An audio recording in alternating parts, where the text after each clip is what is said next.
In a world marked by geopolitical tension, one question weighs heavily on the minds of many. How will the conflict between Russia and Ukraine ultimately conclude? Join us on a journey through the complex web of history, politics, and diplomacy as we unravel the potential scenarios that may shape the future of this pivotal region. From the leaders behind closed doors to the voices of the people caught in the crossfire, this video will explore the various factors that could determine the path to peace. Will it be a diplomatic breakthrough, a shift in international alliances, or a grassroots movement that paves the way for resolution? Together, we'll examine the plausible outcomes that could bring about an end to this long-standing conflict. Through expert insights, historical context, and rigorous analysis, we aim to shed light on the potential pathways toward reconciliation and the challenges that lie ahead. Join us as we embark on this crucial exploration, seeking to understand the possible futures that await Russia and Ukraine. The journey towards peace begins now. As the war in Ukraine enters its second year, the conflict remains in an uncertain place for both parties. In Russia, Vladimir Putin continues to create propaganda for his domestic audience, boasting that victory is only a short time away, and that all the sacrifices are worth it. He threatens NATO, encroaches on Moldova, and vows to respond to provocations with overwhelming force. All the while, Russia remains under devastating economic sanctions, sees its military supplies dwindling, and finds it harder and harder to get recruits for the war, with its citizens dodging the draft and its private armies increasingly vocal about the state of the war. In Ukraine, emotions are higher despite the rough state of the country. The army is highly motivated. President Volodymyr Zelensky has kept the country's faith alive, and the rest of the world has rallied to the country's defense, but Russia still occupies a large portion of eastern Ukraine. The AFU continues to push back, even retaking territory, but progress has been slow and is heavily dependent on Western support. NATO and the United States in particular have kept Ukraine well stocked with top-of-the-line military weapons, and there is no guarantee that will last forever, especially with elections in many key allies coming up, which leads many people to wonder, how will the war end? That's what historian Hein Goemans, a specialist in war and territorial disputes, sat down to discuss on CNN. The University of Rochester professor discussed the possible endpoints of the war, how likely they were, and how hard it would be to get any end to the conflict. Long story short, don't expect victory parades anytime soon. Goemans has been analyzing wars for decades, and one conclusion he came to is that many wars don't quite end. The most famous war in history, World War II, was one of the only ones that ended with decisive blows finishing off one of the two sides, followed by an unconditional surrender. The U.S. Civil War followed a different pattern due to the fact that one of the opposing sides was not a fully established nation. In most cases, both sides involved in a conflict will do whatever they can to avoid a complete defeat. They are more likely to adjust their tactics, strategically retreat, or prolong the war at a lower intensity indefinitely. However, not every side has the luxury of choice. Let us examine what it would require for either Ukraine or Russia to achieve a decisive victory in their ongoing conflict. We will begin by considering the outcome that was initially perceived as the most probable: a victory for Russia. During the initial days of the war, a Russian triumph seemed entirely plausible. Russia aimed to encircle and capture the capital city of Kyiv, apprehend Zelensky or force him into exile, and gain control of the Ukrainian government within a matter of weeks, before NATO could formulate a concrete response. This scenario almost materialized when a significant advancement of Russian troops from Belarus nearly resulted in the capture of Kyiv. However, Ukraine managed to execute a risky maneuver by destroying a dam, causing Russian pontoon bridges to be flooded and denying them one of their access points.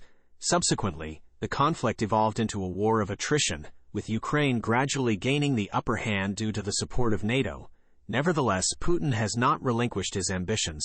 Russia has made several surges since the early stages of the war, deploying large numbers of troops into Ukraine, albeit with mixed results.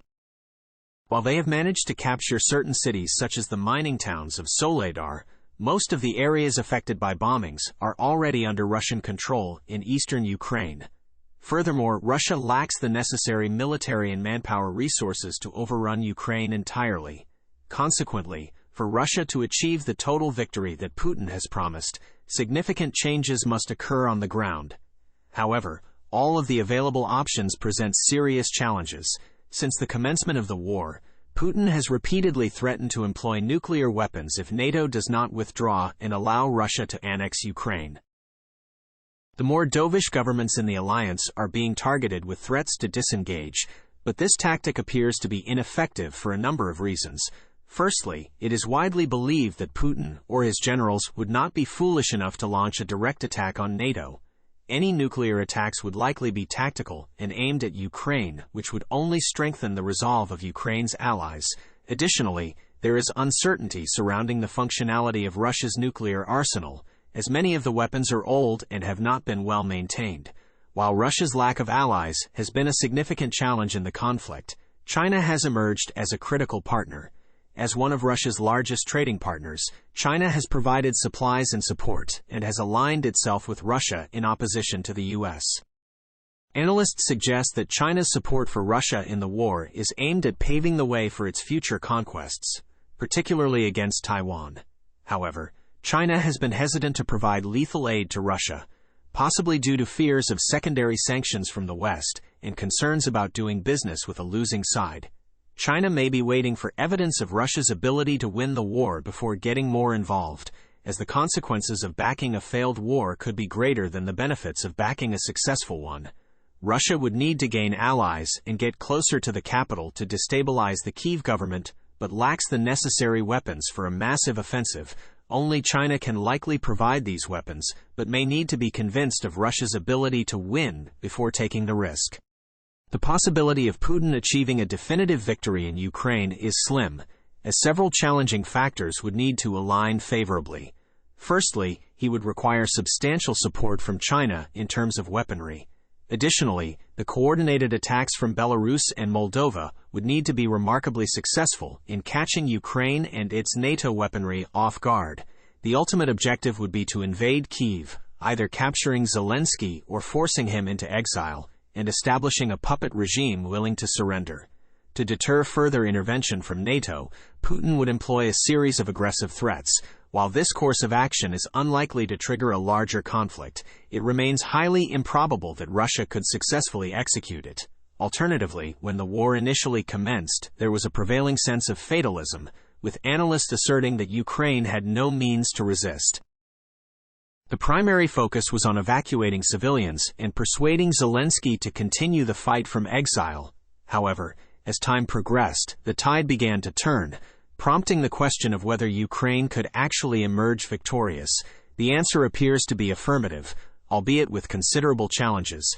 Russia currently controls less territory than it did immediately after the invasion, and it continues to face difficulties in the war-torn cities of the east. Moreover, the Russian military is experiencing significant casualties, depleting its resources without a reliable supplier like Ukraine. Consequently, Ukraine has grown increasingly emboldened, expressing its determination to reclaim every inch of territory taken by Russia. Nevertheless, the final stretch of this endeavor is expected to be the most arduous. Currently, Ukraine is receiving significant support from the West, including the United States and NATO, who view this as an opportunity to weaken Russia's military for the foreseeable future. Despite some opposition, Ukraine has bipartisan support in most Western nations and is receiving advanced weaponry, such as anti-missile systems and state-of-the-art tanks. However, the West has been hesitant to provide Ukraine with long-range warfare capabilities, such as fighter planes and long-range missiles, as they do not want to escalate the conflict with Russia. The West's focus is on helping Ukraine defend itself against Putin's aggression rather than striking a decisive blow. This is partly due to concerns about Russia's nuclear capabilities and their no-first-strike policy. While analysts doubt the likelihood of Russia using nuclear weapons, the West is not taking any chances. Zelensky's objective is not to conquer Russia, but rather to reclaim the territory taken by it, including the Crimean Peninsula seized in 2014. In recent months, Ukraine has displayed increased boldness by targeting arms depots across the border and supply bridges in Crimea. This situation may reach a point of no return. Putin was able to conquer Crimea with minimal opposition due to the pro-Russia government in Kyiv at the time. Since then, he has formally declared Crimea as part of Russia and considers any attempts to recover it as an attack on him. Consequently, the West has been hesitant to support Ukrainian efforts to reclaim Crimea, despite acknowledging it as part of Ukraine. However, Crimea is strategically important for accessing the Black Sea and controlling shipping routes, making its recapture a significant victory in the war. Ukraine's likely strategy going forward is to engage in a continued war of attrition, gradually retaking cities, forcing Russia to fight for every inch of territory, and targeting key supply routes. This approach will come at a heavy cost for Ukraine, but with continued support from the West, they can sustain it longer than Russia. Ultimately, Ukraine aims to mount a final offensive to drive the Russians out of Crimea and restore their borders to pre-independence levels. Their goal is not to defeat Russia entirely, but rather to reclaim their territory, and with Western backing, they have a chance of achieving it. However, there is a significant obstacle to this plan. The war's end largely depends on Putin's decision, and instead of retreating if Ukraine pushes Russia out of the conquered areas, he is more likely to escalate the conflict by targeting Ukraine with missiles that maximize civilian casualties. There may be no chance of success for the following proposal, but it has the potential to indefinitely prolong the war. The only possible resolution to this conflict in favor of Ukraine would be the death or removal of Putin, most likely due to natural causes, illness, or a retirement plan orchestrated by Russian generals that ends with a fatal fall from a fifth-floor window. In such a scenario, a new Russian leader may come to the conclusion that continuing Putin's misguided actions is not worth the further loss of lives and resources. However, it is important to note that many wars do not conclude with a decisive victory on the battlefield. Therefore, it may be time to consider giving peace a chance. The concept of negotiations has been at the forefront of discussions as the war enters a new phase. Could these negotiations bring an end to the conflict? Many individuals believe so, and there has been considerable controversy surrounding this topic. Initially, a coalition of approximately 30 progressive members of Congress released an open letter urging the Biden administration to pursue a negotiated resolution to the war. However, they swiftly retracted the letter after facing criticism for not providing sufficient support to a U.S. ally. Amidst the debate over who was responsible for the letter's release, an unexpected ally emerged in the form of Florida Governor Ron DeSantis, a staunch conservative. He indicated that if he were to become president, he would adopt a more impartial approach to resolving the war. It is worth noting that the voices advocating for negotiations are not limited to the United States. Several left-leaning leaders in South America and other regions have assigned blame to both sides and called for negotiations. However, the most prominent voice in this regard has been China, which attempted to position itself as an impartial mediator and offered to host peace talks. Given China's strong alignment with Russia in all aspects except the provision of weapons, this offer was met with widespread skepticism, particularly after a leaked plan revealed that China's proposed peace agreement would result in a partition of Ukraine that favored Russia, granting them a larger portion of the country than they currently possess. It is important to mention that these documents were never verified. Nevertheless, the main issue at hand is the potential lack of substantive matters to negotiate. The initial stage of negotiations often involves opposing sides sitting at opposite ends of a table, with the aim of bridging the gap between them. However, some issues may prove to be insurmountable. For instance, Russia has claimed that any region in Ukraine with a significant Russian-speaking population belongs to them and has made other inflammatory statements. Ukraine, on the other hand, has taken a hard-line stance of Ruskies out at the negotiating table. While some seemingly intractable issues have been resolved in the past, such as Israel's peace deals with Egypt and Jordan, there is no guarantee of success in negotiations between Russia and Ukraine. While Putin has refused to negotiate, a future leader like Sergei Shoigu may see it as a way out of an unwinnable war. Ukraine may be willing to make concessions, such as ceding Crimea, but a rational Russian leader and a conciliatory Ukraine are necessary for a successful resolution. The war in Ukraine is unlikely to come to an end, similar to other conflicts such as the Israeli-Palestinian conflict.